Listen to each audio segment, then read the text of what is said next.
우리가 저녁에 잠을 자면 잠을 잘 동안의 뇌에서는 낮에 활동할 때 베타파가 나왔던 뇌에서 알파파가 나온답니다. 그런데 그 알파파는 우리는 자고 있지만 우리 몸을 새롭게 회생시키고 새롭게 소성시키고, 그래서 우리 몸을 다시 한번 재정비하는, 그래서 종종 아주 피곤하거나 때로는 약간의 병세가 있더라도 깊이 잠을 자고 나면 몸이 개운해지고 회복되는 것은 이 알파파 때문이라고 과학적으로 지금 증명하고 있습니다.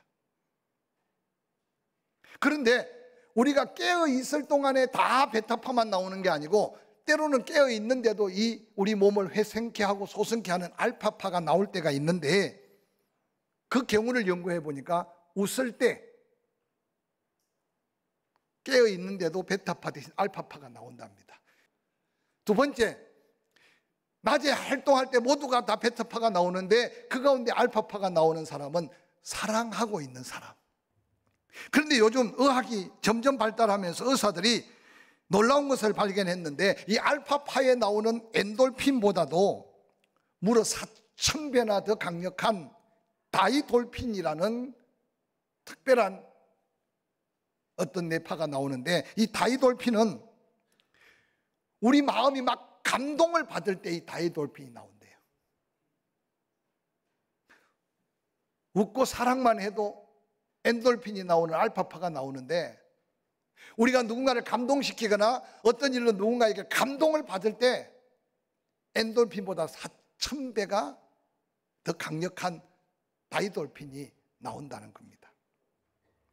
이 하나님의 창조적 회복의 능력을 한번 다시 기억해 가면서 우리의 몸의 건강에 대한 거룩한 도전이 믿음 안에 있기를 주의 이름으로 간절히 축원합니다.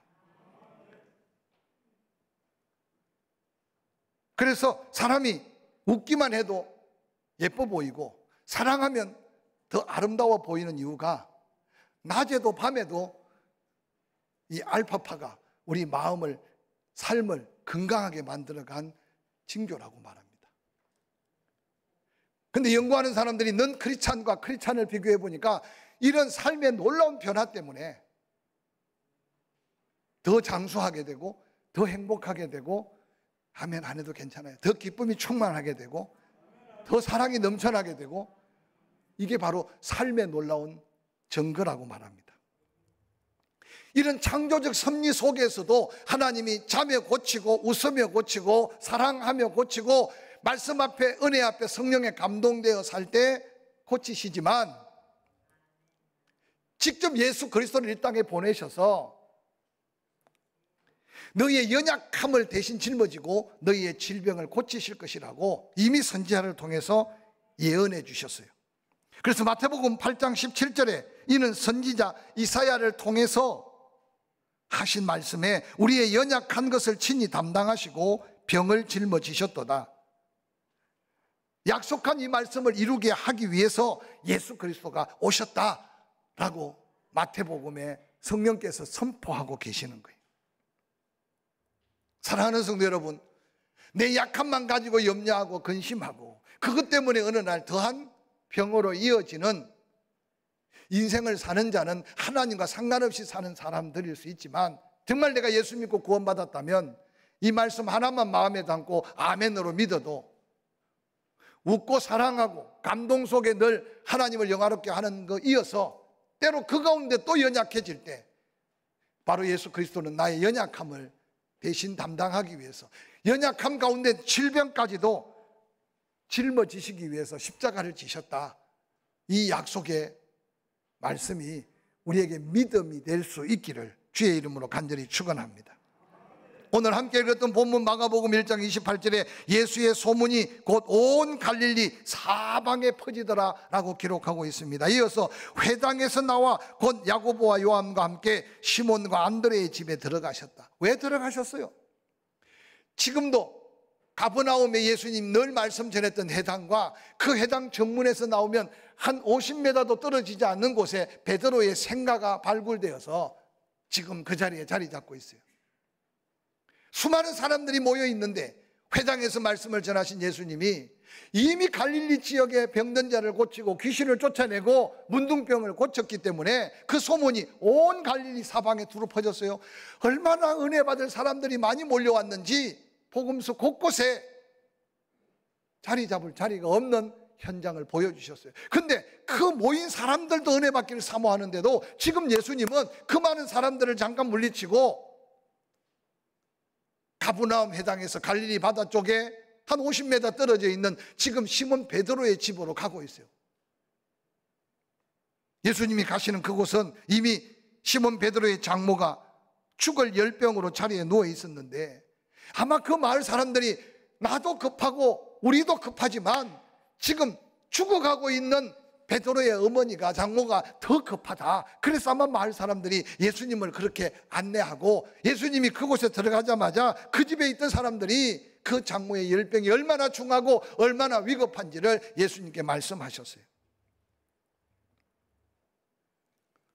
많고 많은 집 중에 예수님이 회당에서 가르치시고 가버나움 주변을 빙글빙글 돌면서 계속 복음을 전하셨는데 언젠가 제가 설교했지만 누가복음 5장에 예수님은 베드로는 예수님이 그렇게 지금 그 주변에 엄청난 기적과 이적을 보이고 있는데도 베드로의 마음속에는 아직도 부름받은 예수님 앞에 서 있지 않는 모습을 우리는 복음서를 비교해 보면 알 수 있습니다.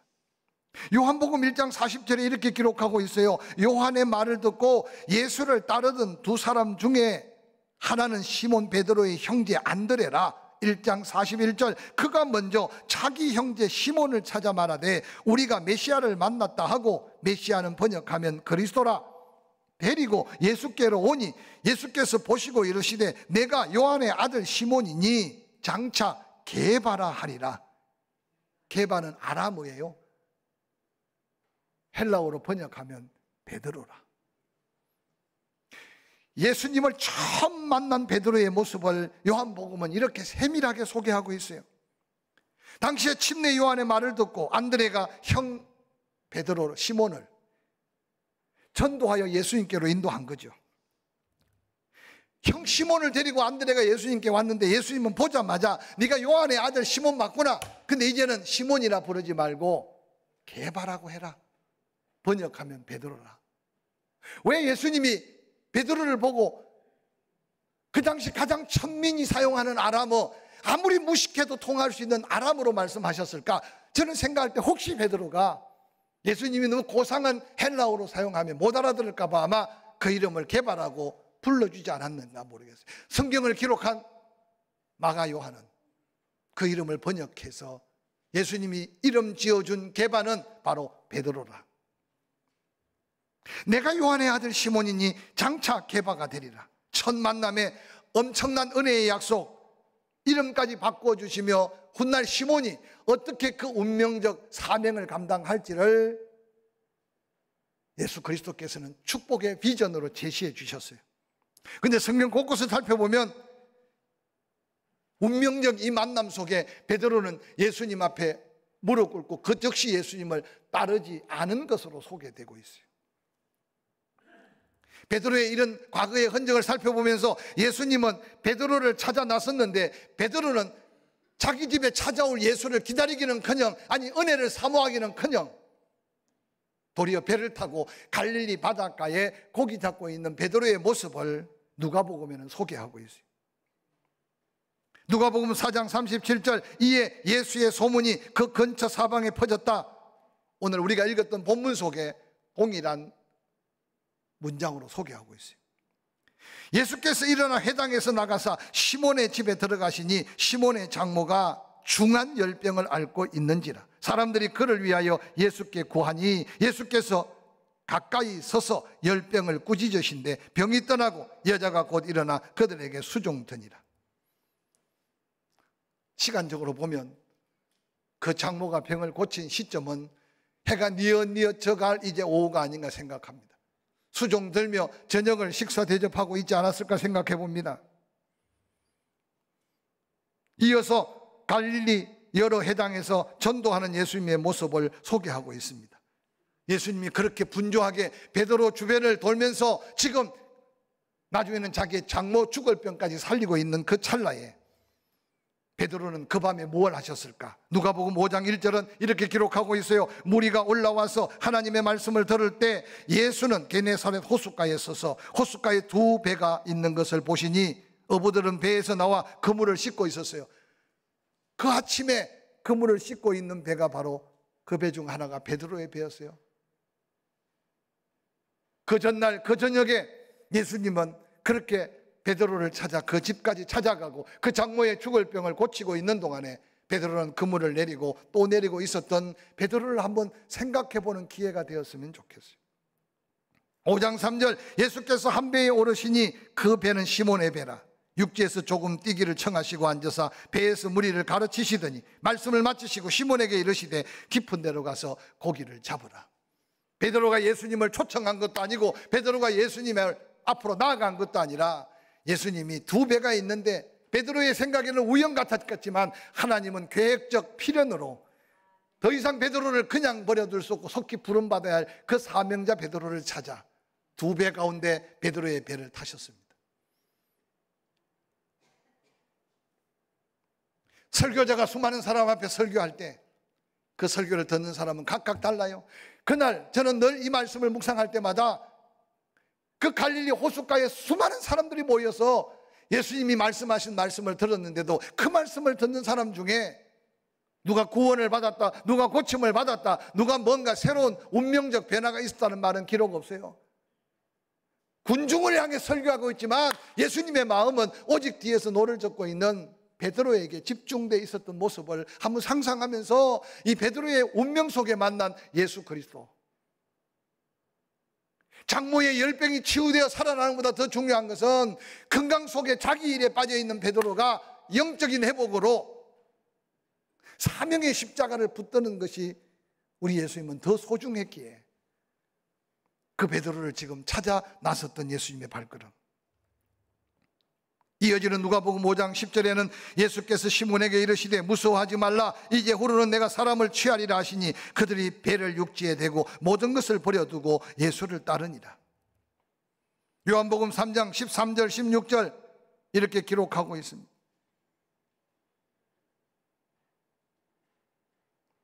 산에 오르사 제자들을 불렀습니다. 제자들이 나옵니다. 예수님의 권세 있는 말씀 한마디에 모두가 다 버려두고 예수를 쫓습니다. 저는 이 말씀을 묵상하면서 우리에게 구원과 우리에게 놀라운 치유와 우리에게 놀라운 은혜를 주시려고 예수님은 때때로 나를 찾아오시고 우리를 찾아오시는데도 우리가 만난 그 예수 앞에 우리는 당당하게 그 은혜를 경험하고 과연 내가 만난 예수 때문에 버리고 그 예수를 쫓아 떠난 것이 무엇이 있을까 생각해 봅니다. 받은 은혜로 만족하지 말고 더한 은혜가 있다는 사실을 잊지 않으시기를 주의 이름으로 간절히 축원합니다. 저는 오늘 베드로의 집을 찾은 예수 그리스도, 그 장모를 고치시는 예수 그리스도를 바라보면서 지금도 예수님이 직접 병든 자를 찾아 났습니다. 오늘 우리는 종종 은혜를 입는 것은 은혜 받는 자의 책임이라고 말합니다. 그러나 때때로 우리 예수님은 38년 된 베데스다 연못가를 찾아갑니다. 모두가 다 6월절 행사로 축제에 사로잡혀 즐기고 있을 동안에 예루살렘 성 안에 있지만, 하나님의 은혜 안에 있지만, 예루살렘 성 안에 있지만 모두가 다 즐겁고 기쁜 자리가 아니라 베데스다 연못은 죽음을 기다리는 비참한 현장이었습니다.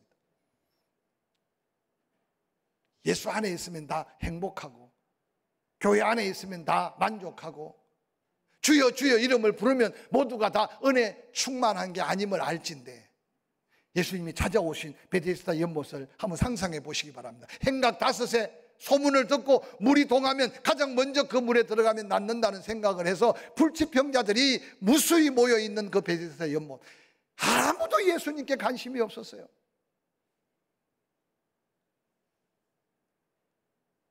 요즘 코로나 때문에 나 교회 다닌다고 말하기도 쑥스럽고, 어떤 지역의 목사님은 교회 이름이 새긴 봉고차를 끌고 식당 앞에 갔더니 식당 주인 두세 사람이 나와서 아이고 밥 안 판다고 그냥. 이게 지금 우리의 현실이에요. 알고 보니까 그 지역 기도원에 확진자가 4-5명 나왔다는 어떻게 소문을 듣고 그 지역 맹패를 붙인 교회 봉고차가 오니까 아이고 밥 안 판다고. 아주 멀리 타 지역도 아니에요. 이게 지금요 보여지지 않는 우리의 현실 속에 나타나는 안타까움이에요. 그런데 전도를 해요. 그런데 누구에게 예수 믿으라고 권해요? 기억하십시오. 오늘 베데스다 연못 같은 이 세상 속에 예수님이 찾아가셨던 그 자리가 우리가 다시 도전해야 될 자리고, 우리가 다시 찾아가야 될 자리고, 우리가 다시 예수 이름으로 고쳐야 될 자리고 살려야 될 자리임을 잊지 않으시기를 주의 이름으로 간절히 축원합니다.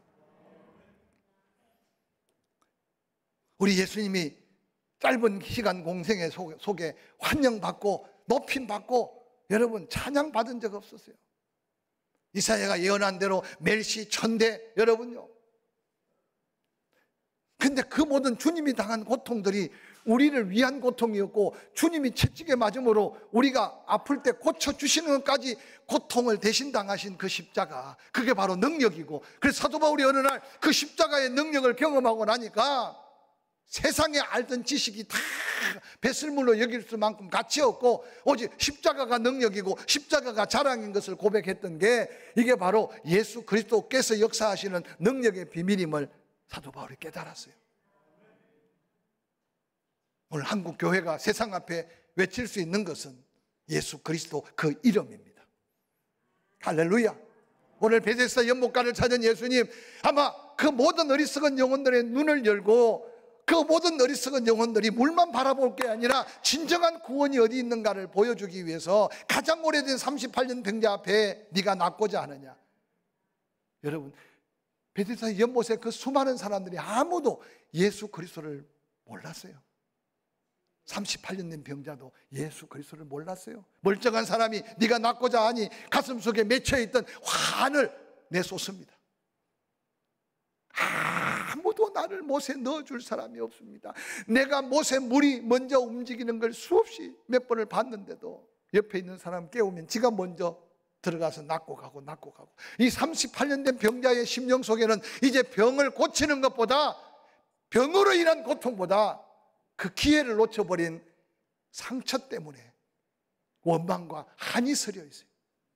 이게 오늘 우리가 살고 있는 세상의 모습임을 기억하시고, 그들과 너무 여러분요 상처받지 마세요. 그들을 불쌍히 여기고 안타깝게 여겨가면서 그들이 모르는 예수를, 그들이 바라볼 수 없는 십자가를 우리가 믿는 그 예수로 보여줘야 되고 전해줘야 되고, 우리 입으로 그 예수 이름으로 그들의 심령과 영혼과 삶을 고쳐야 될 거룩한 사명이 이때가 우리가 살고 있는 때임을 기억하시기를 주의 이름으로 간절히 축원합니다.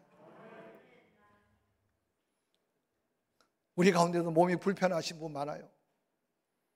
저도 안타까운 마음으로 생각할 때마다 기도합니다. 지금 대신망하면서 아이들 이름 하나하나를 불러가면서 계속 기도합니다.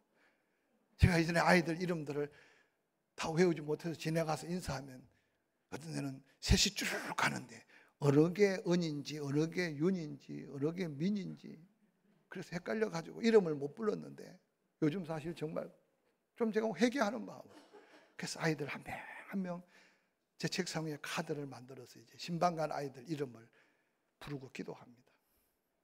그리 많지 않은 아이들인데도 어느 날 이름 부르는 걸 잊어버렸어요.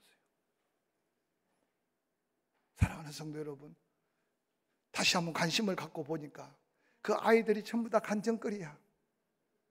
태어날 수 없는 아이들도 그 가운데 있고, 수없는 사고 가운데 하나님 지켜주신 아이들도 있고. 할렐루야. 여러분, 세상 앞에 움츠려들지 말고, 오늘 예수님이 베드로가 예수를 만났으면서 따르지 못하는 그 베드로를 그냥 포기할 수 없어서 온 가버나움 지역, 갈릴리 지역을 두루다니며 수없는 기적과 이적을 펼쳐가시면서 베드로를 향해 다가갑니다. 예수님은 베드로의 집을 찾았으나 베드로는 안타깝게도 그 예수님 앞에 다소곳이 영접한 게 아니라 다시 그물을 내리고 그 밤에 고기 잡고 있지만, 예수님은 끝까지 베드로를 찾아 여러분, 눈먼 소경이 눈을 뜨는 것보다, 안전뱅이가 일어난 것보다 시몬이 개바가 되고 시몬이 베드로가 되는 것이 하나님 앞에 더 큰 하나님의 역사임을 아시기에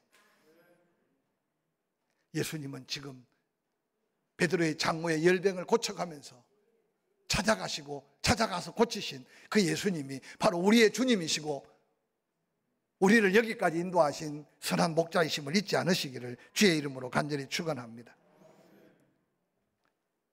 당시에 많은 사람들은 병 고치는 것을 구경하는데 마음이 다 빼앗겼습니다.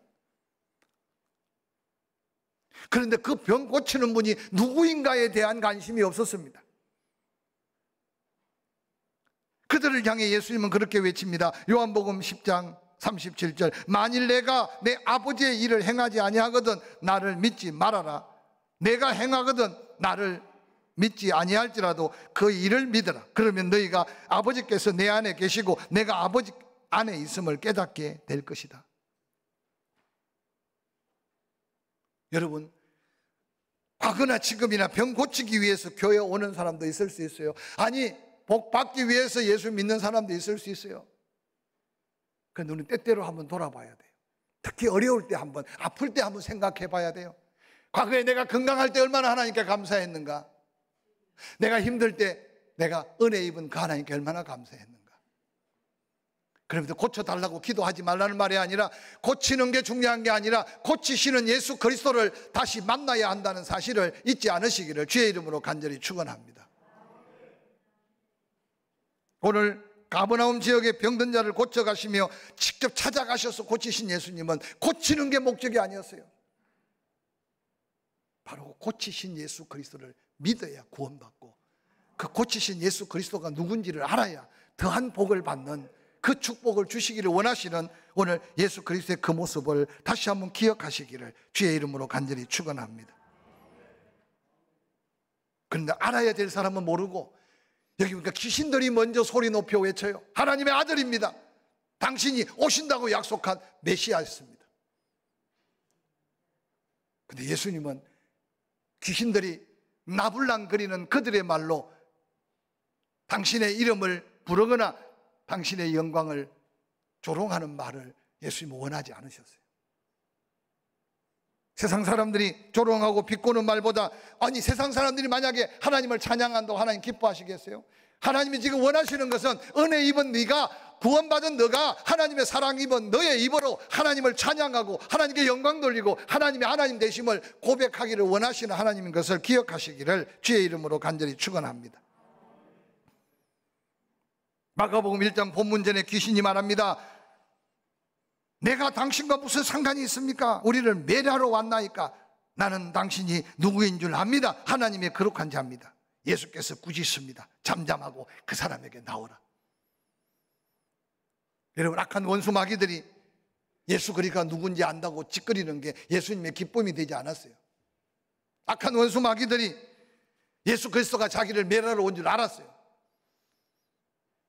여러분, 아는 게 다 좋은 게 아니고 아는 것만이 모든 게 아니에요.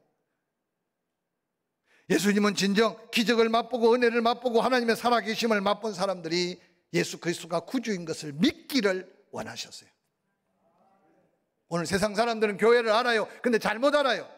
세상 사람들이 잘못 알고 찌끄리는 말에 여러분 너무 위축당할 거 없어요. 그럴수록 우리가 더 그들에게 뭔가 예수 바로 보여주고 예수 이름의 권세를 바로 증거해주고, 그래서 그들까지도 고침받고 살림받아야 한다는 사실을 잊지 않으시기를 주의 이름으로 간절히 축원합니다. 예수님은 기적을 행하셨어요. 기적을 행하시기 위해 오신 게 아니에요. 그 기적을 통해서 하나님의 나라를 증거하고 그 기적을 통해서 예수 그리스도의 구원을 증거하기 위해서 기적을 행하셨어요. 그런데 오늘 세상 사람들은 기적만 기대해요. 이 자리에도 아마 그렇게 기도하는 사람이 있을 겁니다. 문제만 해결해 달라고, 그 병만 고쳐달라고, 물질만 달라고. 좀 세련되게 예수 앞에 설 수 있는 믿음의 사람들이 될 수 있기를 주의 이름으로 간절히 축원합니다. 예수님 당시에 몰려들었던 모든 사람, 그들의 눈에는 오직 기적을 구경하는 게 전부였어요. 그들 가까이 절름발이가 지나가면 저도 고칠 건가? 저들 가운데 눈먼 자가 있으면 저도 고칠 건가? 사랑하는 성도 여러분, 오늘 이 땅에 너무 많은 구경꾼들이 십자가의 영광을 가리고 예수 이름의 권세를 놓치고 살고 있지 않는가 돌아보면서 이 한 주간 다시 사순절 십자가 앞에 당당히 서서 십자가가 자랑이 되고 그 예수 이름이 능력이 되어서 베드로를 베드로 되고 우리를 여기까지 이끄신다면 이제 우리 남은 생에 그 예수 그리스도의 복음, 그 예수 그리스도의 이름, 나를 고치고 나를 살리셨다면 또한 나를 통해 누군가를 고치시고 살리실 수 있도록 그 예수 이름 불러가며 하나님의 영광 돌리는 저와 여러분이 될 수 있기를 주의 이름으로 간절히 축원합니다.